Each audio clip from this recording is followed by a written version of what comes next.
Hello friends, welcome to शिक्षक prep. तो friends, BPSC TRE 3.0 से रिलेटेड एक और नया खुलासा हो चुका है फ्रेंड्स। जी हाँ, जो कि ईओयू की टीम के द्वारा किया गया है और कुछ ऑफिशियल इन्फॉर्मेशन भी आप सभी के लिए, क्योंकि आप जानते ही हैं एग्ज़ाम आपका पहले प्रस्तावित था 10 और 11 जून को होगा, लेकिन क्या अभी इसमें एग्जामिनेशन डेट में चेंजेस हुए हैं, इसको लेकर अपडेट है। साथ ही साथ आप लोगों के कमेंट्स आ रहे थे कि एज रिलैक्सेशन मिलना चाहिए, तो इसको लेकर क्या अपडेट है वो भी देखेंगे। और आपके अटेम्प्ट्स कितने हैं, अटेम्प्ट्स 3 हैं या फिर 5 अटेम्प्ट्स हैं, इसको लेकर भी अपडेट है। तो चलिए सारी चीज़ें हम डिटेल में जान लेते हैं फ्रेंड्स, बने रहिएगा वीडियो में एंड तक। तो पहली अपडेट देखिए फ्रेंड्स, पेपर लीक पूछताछ में सामने आए कुछ नए लोगों के नाम, तलाश शुरू।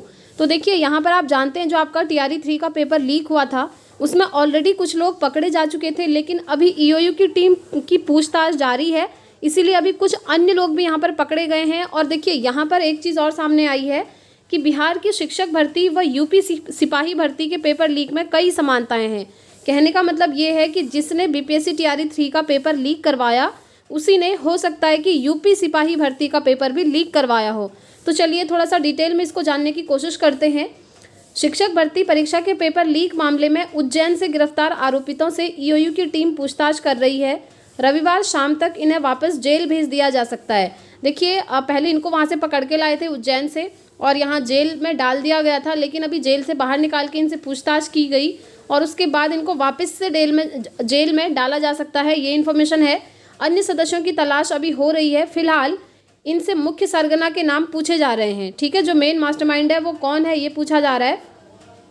गिरफ्तार आरोपितों के तार उत्तर प्रदेश लोक सेवा आयोग के स्तर से आयोजित सिपाही भर्ती परीक्षा के प्रश्न पत्र लीक कांड से भी जुड़ रहे हैं।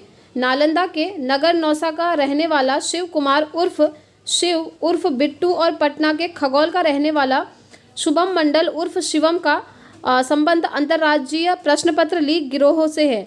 डॉक्टर शिव 2017 में नीट के प्रश्न पत्र लीक कांड का अभियुक्त रहा है। देखिए नीट का भी पेपर लीक हुआ था 2017 में, उसका अभियुक्त भी रहा है।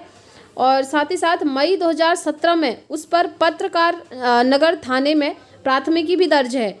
उसका सह आरोपित शुभम मंडल था, जो कि यूपी सिपाही भर्ती के प्रश्न पत्र लीक मामले में गिरफ्तार हो चुका है।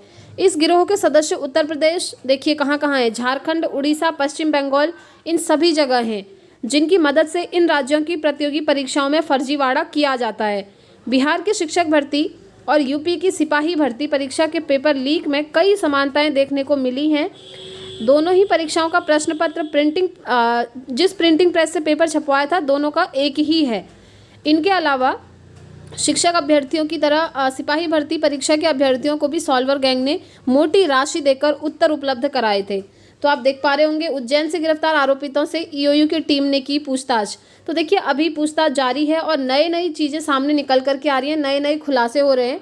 तो देखते हैं फाइनली मेन मास्टरमाइंड का नाम इनके द्वारा बताया जाता है या फिर नहीं, क्योंकि देखिए पहले एक विशाल चौरसिया पकड़ा गया था, तब लगा था कि ईओयू की टीम को यही मेन मास्टरमाइंड है। लेकिन अभी उज्जैन में कुछ लोग रह रहे थे, 4 से 5 लोग, जिसमें 4 मेल कैंडिडेट थे और एक फीमेल थी, वो भी वहाँ रह रही थी, वो भी उसमें शामिल थे। फिर वो पकड़ के लाए, अब उनसे पूछताछ हो रही है, उन्हीं की बात ये हो रही है, उन्हें जेल में भी डाला गया है कि मेन मास्टरमाइंड आपका कौन है वो बताओ। तो अभी ये सारी प्रोसेस चल रही है और कोई ऑफिशियल अपडेट आएगी तो फ्रेंड्स आपको इससे रिलेटेड मिल जाएगी। ठीक है, ये तो बात हो गई आपके पेपर लीक से रिलेटेड जो अपडेट है।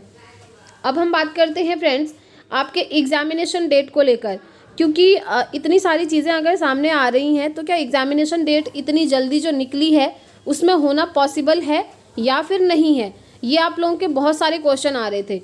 तो देखिए फ्रेंड्स, एग्जामिनेशन की अभी जो डेट आई है वो आई है 10 और 11 जून। तो क्या इसमें बदलाव संभव है?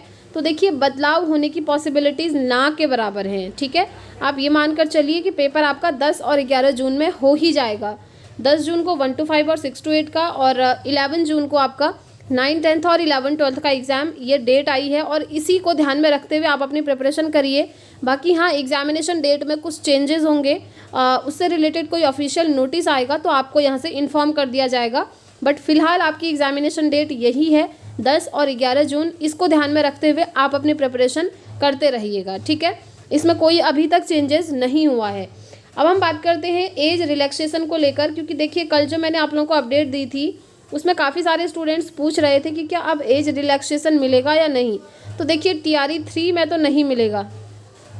इसका रीज़न ये है कि फॉर्म आपके ऑलरेडी फिल हो चुके हैं और जिन लोगों ने फॉर्म फिलअप करे थे उन्हीं के एडमिट कार्ड आएंगे री एग्जामिनेशन के, जिनका एग्ज़ाम 10 और 11 जून को है, ठीक है। और जो पहले इन्होंने रूल बोला था वही रूल आपका लगने वाला है। तो TRE 3 में तो फ्रेंड्स इन्होंने एज रिलैक्सेशन नहीं दिया है। अब एग्जामिनेशन की डेट भी आ चुकी है, आप लोग समझ सकते हैं कि अब चेंजेस नहीं होंगे। लेकिन हाँ, अगर आप पूछें कि TRE 4 में एज रिलैक्सेशन होगा या नहीं होगा, तो देखिए TRE 4 का कुछ नहीं कहा जा सकता, क्योंकि इन्होंने TRE 1 में तो एज रिलैक्सेशन दिया था 10 साल का, वो भी, और TRE 2 में भी 10 साल का एज रिलैक्सेशन दिया था, लेकिन TRE 3 में नहीं दिया। अब क्या TRE 4 में देंगे? तो देखिए ये डिपेंड करता है, जब TRE 4 का नोटिफिकेशन आएगा उसमें क्या चीज़ें मेंशन रहती हैं। फिर स्टूडेंट्स के द्वारा आंदोलन भी किए जाएंगे कि एज रिलैक्सेशन दीजिए। देखिए आंदोलन तो TRE 3 में भी किए थे, लेकिन इसमें बहुत सारी चीज़ें मिक्सअप हो गई थी। आप इस तरीके से समझिए, पेपर लीक भी आपका हो चुका था और EOU की टीम ने कुछ ये भी प्रूफ इकट्ठा करे थे कि हो सकता है आयोग के अंदर बैठे हुए कुछ अधिकारी भी उसमें शामिल हैं। तो ये सारी प्रोसेस अभी चल रही थी, फिर इलेक्शन आ गए, तो इसीलिए अभ्यर्थियों की जो मांग थी वो नहीं सुनी गई थी TRE 3 में फ्रेंड्स।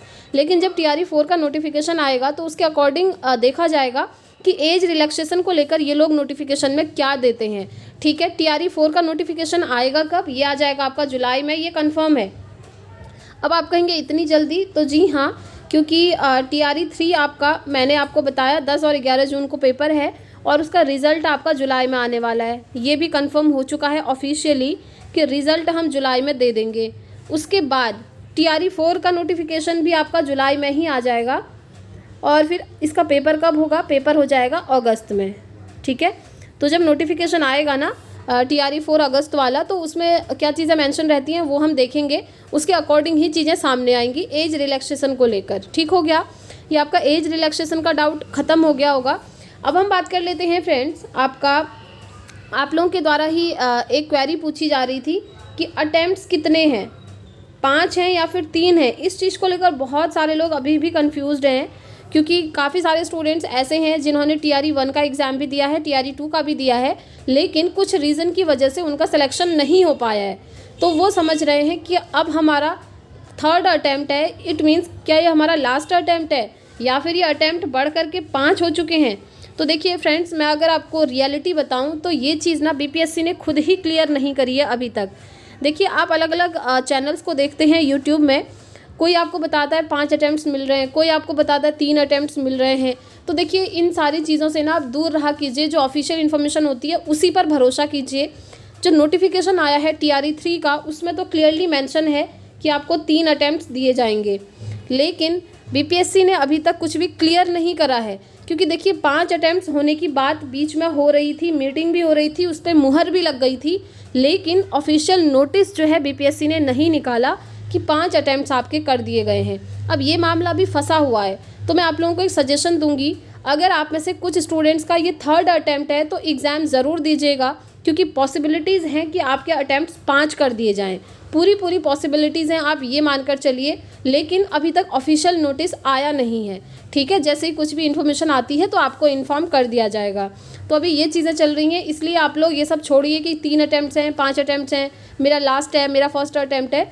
बस आप अपनी प्रिपरेशन करिए और एग्ज़ाम पर फोकस कीजिए, क्योंकि एग्ज़ाम बहुत नज़दीक है, टाइम भी आपके पास बहुत ही कम है।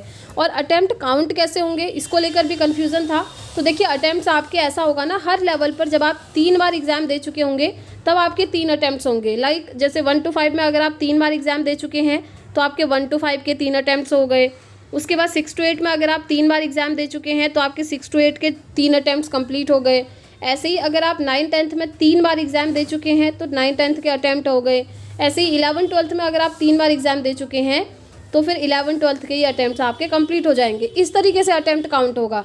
आप में से काफ़ी सारे लोग इस चीज़ को लेकर कंफ्यूज्ड थे कि जैसे आपने एक बार 1 to 5 में एग्ज़ाम दे दिया, एक बार 6 to 8 में दे दिया, फिर एक बार फिर से 1 to 5 में दे दिया तो वो 3 हो गए। ऐसा नहीं है, हर लेवल पर आपको 3 बार एग्ज़ाम देने का मौका दिया जा रहा है और ये 3 अटैम्प्ट्स जो हैं बढ़ करके आपके 5 होने वाले हैं। जैसे आपने देखा ना, जो नियोजित शिक्षक थे उनके लिए भी सक्षमता परीक्षा का आयोजन किया गया। उनका भी पहले क्या था कि उनको 3 ही अटैम्प्ट्स दिए जा रहे थे सक्षमता परीक्षा को लेकर, लेकिन अब इनके अटैम्प्ट्स बढ़ करके 5 हो गए हैं। तो आप लोगों के भी होने की पॉसिबिलिटीज़ पूरी हैं। जैसे ही बीपीएससी कोई नोटिस निकालता है तो आपको इन्फॉर्मेशन मिल जाएगी, ठीक है। बाकी फ्रेंड्स, अगर आपकी और कोई क्वेरी है तो आप मुझसे एक बार कमेंट बॉक्स में पूछ सकते हैं। मैं कोशिश करूँगी आप सभी को रिस्पॉन्स करने की। और जो भी स्टूडेंट सीटेट की प्रिपरेशन कर रहे हैं वो डेली इवनिंग 6 बजे हमारी क्लासेस होती हैं, आप चाहें तो उन्हें ज्वाइन कर सकते हैं, ठीक है। तो इस वीडियो में इतना ही रखते हैं फ्रेंड्स, मिलेंगे नेक्स्ट वीडियो में नेक्स्ट अपडेट के साथ। और बीपीएससी की क्लासेस भी हम स्टार्ट कर रहे हैं, आप चाहें तो उन्हें भी ज्वाइन कर लीजिएगा। मिलता है नेक्स्ट वीडियो में। Thanks for watching.